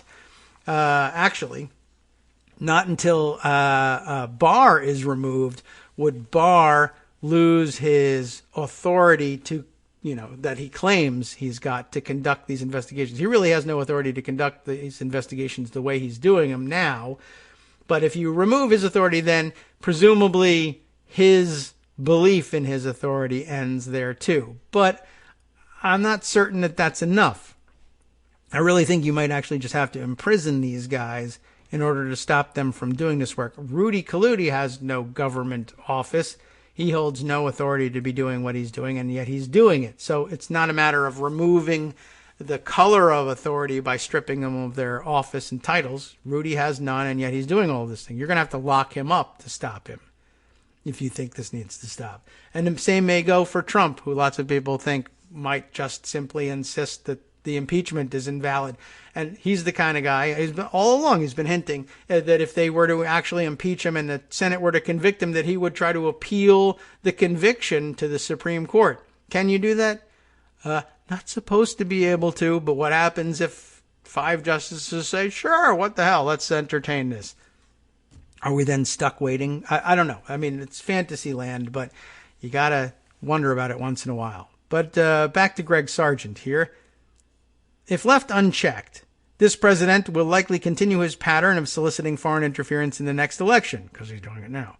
One constitutional scholar, called by Democrats to testify on Wednesday, said, "No misconduct is more antithetical to our democracy. The latest nefarious doings of none other than William P. Barr and Rudolph W. Giuliani have now forcefully underscored this very point. In doing so, Trump's attorney general and his personal lawyer, whose roles Trump views as one and the same, have helpfully strengthened the case against Trump. The new investigative reports demonstrate that Barr and Giuliani are, in effect, continuing to carry out elements of the very same corrupt scheme for which Trump is currently being impeached." It says getting impeached. "Their activities have been described as brazen, but the truth is worse. They demonstrate with great clarity that Trump's efforts to corrupt our political system are continuing. A reminder of why he's being impeached in the first place." This section here, Barr hits a snag. The Post reports that Barr has hit a major snag in his efforts to validate Trump's claim that the investigation into Russian sabotage of the 2016 election was a hoax. By the way, I forgot in reading this and continuing on that this is the way Greg Sargent's column very often works. It's not a subsection of the same story necessarily. He may be moving on to a completely different idea, but it's related and will continue because it relates to a story that has been waiting in the wings and I haven't yet been able to bring forward formally for discussion. The Post reports that Barr has hit a major snag in his efforts to validate Trump's claim that the investigation into Russian sabotage of the election was a hoax. Michael Horowitz, the Justice Department Inspector General, privately asked Connecticut U.S. Attorney John Durham, remember him, who's executing Barr's review of the origins of that investigation, to validate a key element of Trump World's theory of those origins, and he did not. What do you know? This is terribly inconvenient for Barr and Trump and his propagandists. They hope such a review will allow them to cast the whole Russia investigation and its findings of Russian sabotage and extensive efforts by Trump to coordinate with and benefit from it as illegitimate. Central to this idea is that the Maltese professor who first told a Trump advisor about dirt gathered by Russia on Hillary Clinton, which launched the original FBI probe, was a U.S. agent setting up the Trump campaign. I think Greg mentioned this yesterday. Not Greg Sargent, but Greg Dworkin mentioning Greg Sargent's article. Horowitz, who was also examining the probe's origins, has reportedly determined that he was not, and he asked Durham and intelligence agencies to produce evidence to the contrary, and they couldn't. So it's Joseph Mifsud who lies at the center of this particular portion of the conspiracy theory. They just can't come up with anything that connects him to U.S. intelligence. It's true that Horowitz will also reportedly announce serious irregularities with the FBI's original handling of the investigation, and Trump's propagandists will hype this to the skies. But the bottom line is Horowitz is expected to conclude that the investigation's basis was legitimate, and while we don't know what Durham will conclude, it seems clear he's finding little to validate Trump world's wild theories. The key point here is that Barr, who is gearing up to cast doubt on Horowitz's conclusions, is continuing to use the levers of government to carry out Trump's overall corrupt project, which Trump is actively cheering on. Barr is trying to undercut the legitimacy of the Russia investigation's conclusions, which would help make Russia's criminal attack on our political system and Trump's nefarious reaping of its gains disappear. That's exactly what Trump tried to extort Ukraine into helping him do by announcing an investigation into the lie that Ukraine, not Russia, interfered, thus validating that lie, part of the corrupt plot for which he's being impeached. Yes, here I'll just throw in another endorsement for immediately moving to impeach Barr as well. I think it's actually a major oversight that they're not doing it. I mean, consider just for a moment where we were a second ago when we realized, even if by some magic they managed to impeach and convict and remove from office Donald Trump, that doesn't by itself remove Barr from office. I mean, we've talked as much, as often as we can tolerate about the fact that Mike Pence would become president, and some people say that's worse. Some people, not quite as bad, but still not good. Some people say, don't worry about it. He's implicated. He should be removed too. That could all be true. But even if you then removed Pence, Barr is still Attorney General and can still do this stuff. He doesn't lose his authority by virtue of having been nominated by a president who was removed from office. He's got to go, and he's an easy call. I don't know why they're hesitating. I guess they just worry about impeachment fatigue and focus, et cetera, but really, they got to be ready to move on that immediately. Anyway, and maybe in some cases it should have gone first. Even more important to decapitate that effort. All right, continuing on with Greg Sargent here. He's got another shift in focus now to Giuliani, but it's really actually does relate very well. Not always the style of the way he compiles the column. Giuliani is doing the same as we speak. That is, continuing the plot, just as Barr is. The New York Times reports that Giuliani has traveled to Budapest and Kyiv, where he's meeting with shadowy Ukrainian figures to keep building that case that Joe Biden and his son Hunter acted corruptly in Ukraine. This line of nonsense has been thoroughly debunked, but Giuliani met with one of its key proponents and is participating in the filming of a fake documentary that's designed to make that narrative seem true. In other words, Giuliani, who was the ringleader of the scheme to pressure Ukraine to announce investigations that would also make that narrative seem true, has continued to try to achieve the same goals that drove the corrupt plot for which Trump is being impeached. This in and of itself does not necessarily add to the case for impeachment, but tellingly, when the Times pressed Giuliani to say whether he kept Trump informed of these latest moves, he refused to answer, even though he had previously kept Trump regularly apprised. That means it's possible Trump has blessed Giuliani's continued efforts to smear Biden with lies, though without the direct extortion element. Next up, Trump's intent is corrupt. We all know that. All of this reinforces the corrupt intent that Trump has exhibited throughout. Republicans still laughably claim Trump pressured Ukrainian President Zelensky only because he cared about corruption in Ukraine. But this shows again that Trump's primary concern has been to achieve announcements of investigations into only the things that would help him politically. In his July 25th phone call with Zelensky, Trump directed him to talk to Barr and Giuliani, who would, Trump hoped, act as his henchmen in helping Zelensky carry out those investigations. The two have simply continued to carry out the very same effort on Trump's behalf. Even as Trump is getting impeached for using the power of his office to falsify the story of his corruption of our latest election and to corrupt the next one, he's still trying to accomplish both goals. And in Barr's case, he's cheerfully continuing to rely on the manipulation of the levers of government to do so. Important points. Glad I was able to share them with you. Let's see. One other item I guess I'll include, harkening back to an older theme on the show. Just want to mention it because lots of people are talking about it now. I found out about it last night. You've likely seen it at least in passing as well. Down in Miami, a major gun fail. A UPS driver, according to the headlines in the Miami Herald, a piece by the editorial board here, a UPS driver, an innocent bystander killed.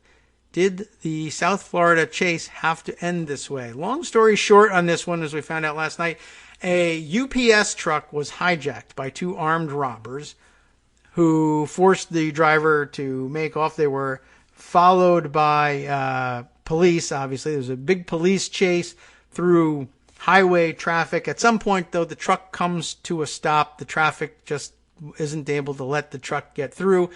The truck is surrounded by police who know about the threat of the two armed robbers. But apparently, look, I don't know what the situation was on the ground, but what ended up happening is they opened fire on I guess in the hopes of gunning down the armed robbers, and they did in fact kill them both, but the nightmare scenario, they also killed the driver. And to make matters worse, they also killed an innocent bystander who was stuck in the traffic that had stopped the truck. Just somebody who was driving, I guess, home or to or from work or God knows what, who happened to be in the wrong place at the wrong time, except that this shooting should never really have taken place. It may be that the armed robbers began firing, and I'm sure that that's going to be part of the police report that they began firing. I don't know whether they did or not. There's no reason to believe that they didn't. And so that might motivate the return of fire. But I mean, the truck is, you've seen the video, the truck stopped in the middle of traffic. You got to be a hell of a lot more careful than that. So there's your good guys with guns story for the day. Just pointing that out. I mean, they were surrounded by police. They had the overwhelming upper hand over these armed robbers. But for those of you who are continually reading stories or claims from other people on Twitter or elsewhere that, well, I'm really a gun expert and I'll be able to pull out my Glock and bullseye a maniac shooter in body armor wielding an AR-15 in a dark theater without hitting anybody else, because I know what I'm doing. I train all the time. I don't think so. I'll just leave it at that for reporting that story. In fact, we're almost out of time as it is, so don't know whether we'll get anywhere else. I'm just scanning to see. There's much more out there, including one much more tangential Russia story. You know what? Let me throw this one out there. We're definitely not going to get through this, but a thread for you to read, and it's not even necessarily connected directly to the Ukraine part of the story, but maybe something else. Daniel Sanford, a BBC reporter, put this one out, and it begins this way. The U.S. Department of Justice has announced charges against two Russia-based men accused of running a cyber criminal organization called Evil Corp, which is hilarious, and file that under fraud guarantee. But it's actually fairly serious. After an investigation by the FBI and the UK's National Crime Agency, and also a bad name for it, by the way, Maxim Yakubets has been named as the group's leader and Igor Turashev as its key administrator. Using the Drydex malware, also known as Bugat, I don't know anything about it, they are accused of illegally earning over $100 million. Drydex is spread through phishing emails and sits on infected computers, stealing online banking credentials. As well as alleged criminal activity, Maxim Yakubets, though, is said by the U.S. authorities to have worked for the FSB, a leading Russian intelligence organization and one of the successors to the KGB. They say Yakubets, or I think we're missing a letter here, Yakubets, provides direct assistance to the Russian government's malicious cyber efforts, highlighting the Russian government's enlistment of cyber criminals for its own malicious purposes. The United States Treasury has sanctioned 15 other Moscow-based people alleged to have links to Evil Corp, as well as Yakubets and Turashev. The U.S. is offering a reward of $5 million, by the way, for information about Maxim Yakubets. In case any of you have any, you can get rich quick. There's a nice picture of his wanted posters here and a link to the indictment. But I include it not because I'm able to immediately link it to any of the particular items in the news today, but just to remind you of the lack of boundaries that exists between criminal enterprises, mobbed up organized criminal syndicates in Russia, and that entity that we, for lack of a better term, use to refer to the actual government of Russia. There's very little line separating them there, and in case you were wondering about, for instance, why the Russian government would be involved in all of this stuff, or whether it's fair to blame the Russian government for the activities of cyber criminals, there's very little separation often between them, and that, of course, would be relevant to the activities of the